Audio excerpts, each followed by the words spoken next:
One of the cornerstones of the Scream franchise is, it is a slasher movie, but it is also at heart a whodunit. So they do treat it like a mystery, and what mystery would be complete without red herrings? So we're going to identify, each one of these guys has identified a plot point that's a red herring, and they want to know what's the best red herring that's used in the Scream franchise.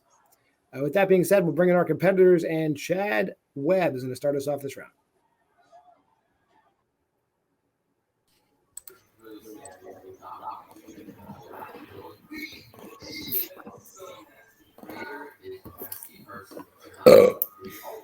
Chad, 1 minute whenever you are ready to start your argument. All right. What's the best red herring in the Scream franchise? I chose Cotton Weary from Scream 2. The reason being, it's obvious. He has the best motive out of anyone. Sidney put him in jail for a year, but not only that, he was on the death penalty. He finally got out when, Billy admitted to actually killing Maureen. And then so coming into Scream 2, he wants to clear his name. He wants legitimacy. He wants fame. He wants money. He wants all this stuff, so much so that every single time he comes into the movie, he's either threatening Sidney, grabbing her. At one point he shows up covered in blood and he's like, I found Dewey's body. And we're like, likely story, Cotton. Okay. Even towards the end, when you see him amongst the killers, you're like, is Cotton one of the killers? And then he has a gun, and then people are like, Cotton, give me the gun, buddy. What are you doing with that? So yeah, he's obviously very, very sus. And time. We're going to move on to Henry Confidential. All right, so obviously back-to-back questions. I'm going with the original Scream, and it's just kind of a coincidence just how it turned out. It's not like I'm a homer just for this movie. But the best red herring in this is the phone call scene in the original Scream that was called to Sidney while Billy was in jail. And it's one of those things where it kind of just sets the tone of like, there's no way it was me, blah, blah, blah. And it's ironic a red herring, the opposite, where it's a red herring in terms of he's not the killer. And it really sets it up that it's not. And that's not usually what you think of a red herring, but that it does a great job of setting that up, and it really sets the twist towards the end. It really builds it up, especially with him being killed later, and it just really adds to that because Sidney, she gets the call, and then she's while he's in jail, and then also the whole thing is now it sets in her mind of like, what did you do with your phone call? It'd be real interesting if you called me while you were in jail, blah blah blah, and it really gets to under Billy's skin of like, oh, you're kind of onto me and you're real smart, and you see it that the face, and it really gets to him. And then obviously it leads into the actual sex thing, which ironic, don't have sex, you get killed. So now we're truly thinking Sidney might be in danger. And time. We're going to move over to Steve for his minute. So the best red herring in the Scream franchise has to be Derek, the boyfriend from Scream 2. I mean, he has all the markings of a potential next Billy Loomis. He falls in love with Sidney. He's very loving, very doting to Sidney, just like Billy was. I mean, they share the same characteristics. And even the fact that he got slashed at the sorority house without any of his vitals being slashed, it's really suspect to make you think that, yeah, we might see Billy Loomis 2.0 here, and he could potentially be the killer. Okay. Closing us out for round one, JPO. So first of all, I swear I do know other characters because I'm going with Dewey in the first movie. Now, the reason I go with him is because, again, later on knowing that he is the heart and the soul, you fall in love with him. But when you go back to that first one, when it really is, for the first time ever, who is it here? You know what I mean? It's the first time this isn't another sequel where it's like, it's an angry family member. You truly are suspecting everybody here.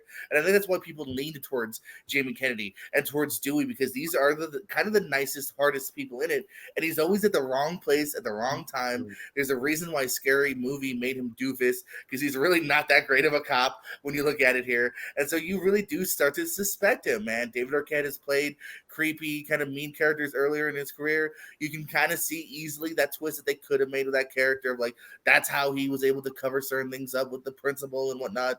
And I think he's the best red herring, because when you're suspecting everybody here, I think you do sometimes go towards the most likable character in the room, good old Officer Dewey. All right, those were your opening arguments. Now we're going to go into our round robin discussion. Starting back up with Chad again with his first minute building argument. Whenever you're ready, Chad. Yeah, so my favorite part about Cotton is that, like I said, he has the motive, but like he's kind of barely in Scream 2. He just shows up every now and then, each time doing something very weird and suspect, and you're just like, holy shit, Cotton could be the killer. And like I said at the end, when he has the gun, like, you could easily see that third act going down a different way where he ends up being the third killer or the second killer or whatever, and that's why they're always afraid about him. Going to the other ones, so for Henry's, honestly, I was confused with Henry's for a second because I think you can kind of forget a little bit. You're having so much fun, you forget about the jail phone call, and it does lead into that brilliant stabbing of Billy. That's when you fully really get to the great red herring. I think the jail phone call is kind of a lead up to that, but like the stabbing is the more like visual thing that you remember from that movie that you go, holy shit, did Billy do it? And time. Moving on to Henry.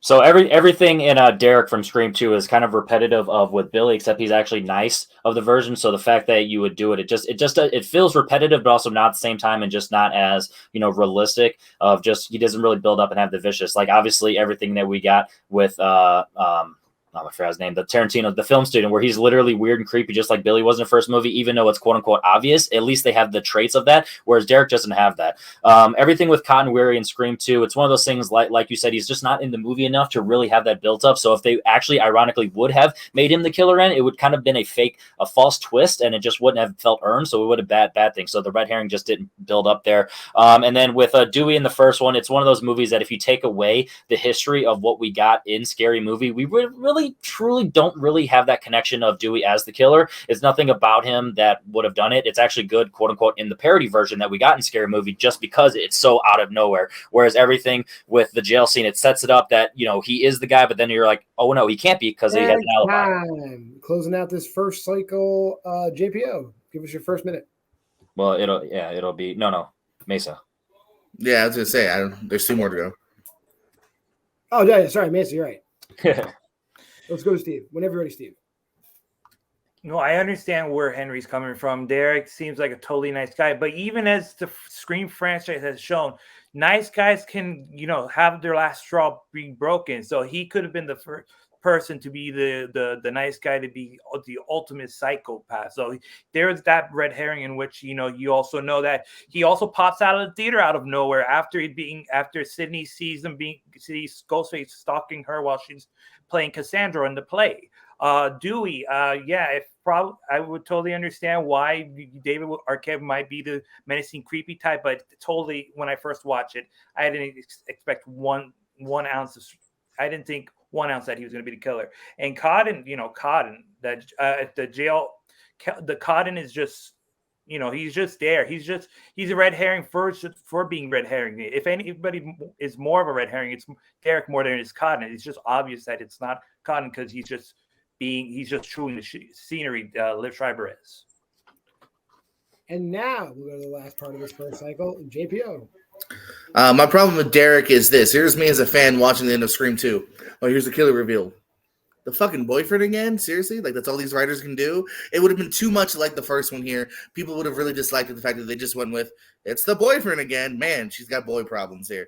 And unfortunately, that's also the problem with Cotton from the second one here. They are forcefully trying to get the fans to think, oh, it might be Cotton. He's kind of pissed off. He went to jail. She's not doing the interviews. He's creepy in the library.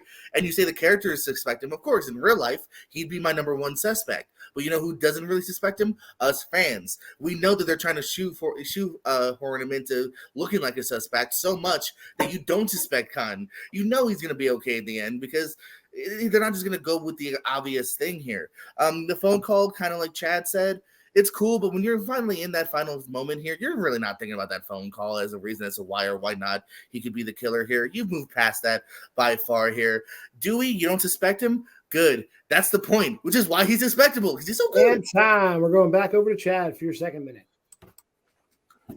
Yeah, I mean, I feel like when you're asking the question about red herring, you got to go through it and you got to look at not only the first time watching, but multiple times watching. That's why for me and for a lot of people, Cotton is the perfect red herring because at first, when you're first watching it, you can kind of go, wait, is Cotton, is Cotton actually going to be a murderer? When you're watching it again, you're like, holy shit, Cotton could totally be the fucking murderer because every single time he shows up, he's doing something weird and creepy. And yeah, that's exactly what a murderer would do. But he's also kind of like riding that line really well. You're like, is he good? Is he bad? I don't know. With Dewey, he's just so pure good. You just really can't ever see him doing that, especially like on rewatch. But even on the first one, there's not that many. I mean, you're just saying just him as a character being in the wrong place at the wrong time is the perfect thing. But like, really, it's just he's just kind of there the whole time. And like, there's only like one thing that points to him, but like, really, that's it. And then, I'll get and Henry. All right, so like we kind of talked about with Derek and Cotton for Scream 2, it's one of those things that both of them are quote unquote so obvious that the red herring formula goes out the window just because it's unfulfilling as a twist or as a reveal in the end. Everything with Dewey, it's one of those things similar to that. It's so not obvious that it would, if he were to end up being the killer, it would be a weird twist that wouldn't make any sense. So the red herring, there's nothing that built up with that. It's, when you go in, you actually think of like the other boyfriends, the other quote unquote main ones, like we got in Scream 5 spoilers. Obviously, you're watching this, no spoilers. I'm not, no spoilers for 6. But anyway, 5, Richie and Amber, it's one of those where, yes, it's so obvious, but their actual understandings and their reasoning makes more sense than you got that you would have from Derek or Cotton if they would have been the killer. The only thing that Cotton has is revenge, but his whole thing is just being famous and on TV, and he's actually going about that. And that's why he said the only crime that I committed is talking loudly or swearing or whatever. Everything with the phone call, it's one of those things, the red herring, because it sets up the alibi. There's no way you could be the killer. So then later on when he is the killer, you're like, wow, they really set that up, and you really had me fooled in a minute, especially when he did get killed later on. Or supposedly. Steve, you're up. All right. The fact that this guy, Derek, sings I Think I Love You in the middle of a crowded cafeteria with Mickey basically leading the baton. I mean, anybody who knows the lyrics to I Think I Love You by the Partridge Family is clearly fucking insane. It's obvious. Nobody knew about the Partridge Family like almost 30 years ago. I mean, it was probably new to us 97 teenagers. But the fact that you also have the perfect motive from Derek. Yes, he doesn't have as big of a motive as Cotton or maybe as Billy, but the fact that he breaks up with him just because Sydney has this fear or paranoia. I mean, and he's been nothing but nicer. It just lets her know that could send a person, even me, to the deep end. I would want to kill some motherfuckers too if my girlfriend broke up with me, and just because she got paranoid and shit. All right, JPO closes out.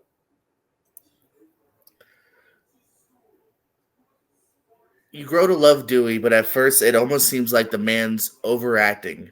Oh gosh, oh gee, he's that bumbling kind of nice guy. And you really are. When you're playing the whodunit game here, man, you're looking at the boyfriend and he's already kind of creepy, so you're on the fence, but you're not really sure. You're looking at, Matthew Little's a little weird, Rose McGowan not interesting enough. Man, I think Dewey was a perfect red herring here because when he's in the library, when he's coming out of the house at the end, I definitely was seeing him as potential killer when he was coming out of the house at the end, acting like he's hurt. In the end, he was hurt. But, it ended up being a different fake out for a different character here. Derek, again, we've seen the boyfriend. We wouldn't want to see that in the very next movie. No. Same thing with Khan here, man. They're really forcefully trying to make you think. And I really don't think for a second, especially on the first viewing, even if it's like your first ever horror movie, I don't really think you're going to actually believe that Khan, the guy that they're telling you might be the killer, is actually the killer here. That's the definition of red herring. That's one of the worst red herrings you could have. And again, jail cell, just kind of forgettable here. It's a thing to kind of get you on one track, and then you forget about it. And time. We're going to go to our closing arguments. Back over to Chad for your last minute. There is one scene that you can watch and Scream that will tell you that Dewey is nowhere near being a killer. And it's when he's saying that, oh, you need to knock off a couple more to become a serial killer. And then Gail's like, we can hope or something. And then he looks like shocked that she said that. That is pure acting from David Arquette, and it's showing who Dewey actually is. So that's why no one believes that he's really a killer. And then with Billy, the thing about that is even Sydney the whole time after that, like it's like diminishing returns from that jail phone call. Like she's even questioning after sex, like, wait, you still could have called me from jail. That doesn't make any sense until he's fucking stabbed. If you would have picked the stabbed part, you would have probably won this, but you did not. Bad choice. I'm sorry. But Cotton is the best one of all because at the very end, when he's got that gun and then they're like, Cotton, please give me the gun because everyone thinks that he totally could have done that shit. Henry, you're closing. So the difference of Billy being stabbed in the phone call is Billy being stabbed and being revealed as a killer. That's the twist. The red herring is in the middle of the movie that he gets the phone call and it sets up the alibi, and that's what really builds his credibility and the distinguishing the difference of could he not. Like we said, with everything with Derek, it's one of those things that would be just too repetitive. We literally didn't get the love interest until the fifth one, because in the third one it's Roman, and the fourth one it's literally just the nerdy kid and the cousin. So we didn't actually get the love interest until 3 movies later, so that repetitiveness would have been too at the very end. Everything we got with Dewey, like we've already established, there's just no way to do it. Just there's no motive, there's no reason, there's no setup. And then everything that we got with Cotton, it's one of those things that's just too obvious. And like I said, his only motive is just to get attention and just to get his recognition back. So the irony of if he was found out as a killer, that would diminish his name. And the whole point of his motives in the entire movie is to build up his name, and it's not to become a criminal. So yes, he's intimidating, and it's one of those things that's just personality, but not as a killer, just as a person. Time. Let's go to Steve for his closing. Whenever you're ready, Steve. Derek is the best red herring in Scream franchise. Yes, he seemed like the Billy Loomis 2.0, but then you would be expecting to be the killer, and then you have half the people saying, "Oh no, it's not gonna be the killer," or "Oh, who knew it?" So if you had him to be the best red herring, yes, it's gonna be Billy Loomis 2.0. Now, Cotton Weary, he's a strong competitor. He's a strong candidate. Hell, he's competing for the affections of best red herring in a Scream 2 movie. But Derek being the ultimate best red herring because he has the being stabbed, being sliced, showing out of the theater nowhere, and then being missing for a long period of time when the ghost face is chasing after Sydney and her best friend. So I mean, he makes the best red herring because all the times that he's not on the scene, you feel like he could definitely be the killer. Okay, JPO, whenever you're ready. The beauty of horror is the killers are always double acting. They're acting like they're not the killers, obviously, earlier in the film here. So like when Chad tries to throw out that scene with Gail, you can definitely read it in any way you want to. I read it as in like, oh shit, look at this girl. She's thinking not the way I thought she would. Because that was the thing that I always kind of thought was interesting, was that Dewey, this very sweet guy, is interested in Gail, who's very cynical and maybe evil. And I could see them getting on the same page, like, let's bump up this kill count. You're going to get views. I'm going to get a promotion. Because that's the thing. You can try to say, like, well, there's no real reason why Dewey would do it. There's no reason why any killer does it until they're revealed. Why does Billy and Stu do it? You'll find out. Oh, Stu does it because of this. Billy had his reasons because of his parents, with her parents. So there's always going to be a reason once you get to it here. So there's a reason why anyone's a killer until you find out the reveal here. Every Scream has proven that.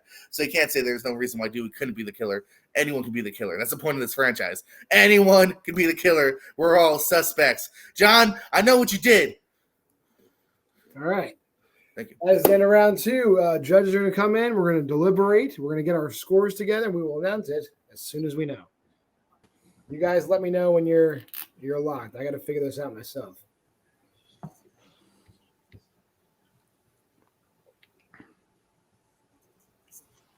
All right, I'm good. Well, this one definitely a lot tighter. Yeah, I'm good too. All right, I'll be done in about. I'm done. All right. So here we are at the end of round 2. We're gonna go to Jacob Barber first. Jacob, break it down for us. What you got? Fourth to first. All right. So in fourth, I've got Steve again. I gave him a 6 out of 10. I think he did a little bit of a better job, trying to back up his pick this time. But I don't think there was enough of him defending it's just the copy of the first one. I don't think he defended that remark enough. So that's why he's in fourth for me. In third, I've got JPO. I think until that closing almost bumped him up a little bit, but for the most part, he was just, yeah, he's lovable, and you don't think it could be him. And I feel like he repeated that a lot. So it was more repetition. So I gave him a 7.5 out of 10. In second, I've got Henry. I think Henry did a really good job of, kind of tearing down the other arguments while defending his own. So it was really close between second and first for me. But I gave him an 8 out of 10. And then I have Chad in first. I think he not only sold on why Cotton was the best, but also was able to tear down and defend his choice really well. And then his closing was really strong in my opinion. So I gave him an 8.5 out of 10. But yeah, it was really close between first and second. I'll go next. Again, my scores are eerily similar to Jacob. So I got Steve in fourth. Same reasons. Is a good pick, just not really well fleshed out enough, and didn't flesh out his argument. Didn't really defend any of the arguments, especially the copycat argument. How it detracts from being a red herring because it would be the same exact red herring. That's kind of like a death shot to the argument. Gave him a 6 out of 10. In third, I had Henry. Oh, I think he maybe flew too close to the sun on this one, because a red herring that's actually a subplot for the actual killer is kind of hard to defend against actual fully fleshed out red herrings for people that aren't the killers. So I got him a 7 out of 10. JPO, second place. Again, Dewey, great pick. A lot of the points were solid. I do think, the reasoning behind it, I do think when you are watching Scream, I do think you do feel that way, having not seen the movie ever again. On your first watch, they do kind of push Dewey kind of hard. But Chad coming in 8 out of 10 for JPO. Chad 8.5 out of 10, only because he did pick, in my opinion, probably the classic red herring of the entire franchise, and probably very much easier to defend against Pick of Cotton Weary, because it really is thrown down your throat as a red herring. It's kind of very easy position to defend, and Chad did a good job defending it. So 8.5 to Chad. He wins that round for me. And Tatum. Yeah. Gotcha. I do have Steve as well at the bottom here, but much better than last time around. He got a 6.5. He just got dinged on the too obvious thing, and there just wasn't quite enough countering there. Next, I have Henry as well at third. He gets a 7.5 on this one. He did great. I liked his pick of the reverse red herring kind of thing, and he like the way he described it made it good, but he just got dinged too hard on the stabbing of Billy part is better than the phone call itself. A lot of people were able to counter him on that one. Moving on to second place, I have Chad here at 8.5. He he really set up his great, he's like, this is why it's the red herring, and throughout the threatening, he's always sus, he's always doing these things, but then he like Steve got dinged on the too obvious part, which is what bumped JPO to 1 for me at 9.0. He really did close it there. In the ending, he got that extra 0.5. But he was able to counter everyone's arguments of no, Dewey could never be the killer, and then JPO was like, yeah, that's why he is a great red herring. So, and the overacting part and that aspect. So JPO got that one for me at 9.0. All right. So we're gonna tabulate those votes. We'll get back to you with the final calculations in a second.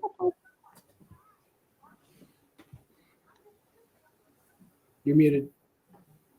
I did the math, so just to reveal, it was between JPO and Chad with that, obviously, that last minute thing, and JPO with 8.2 average and Chad with 8.5. So Chad's going to get the point. So just so you know.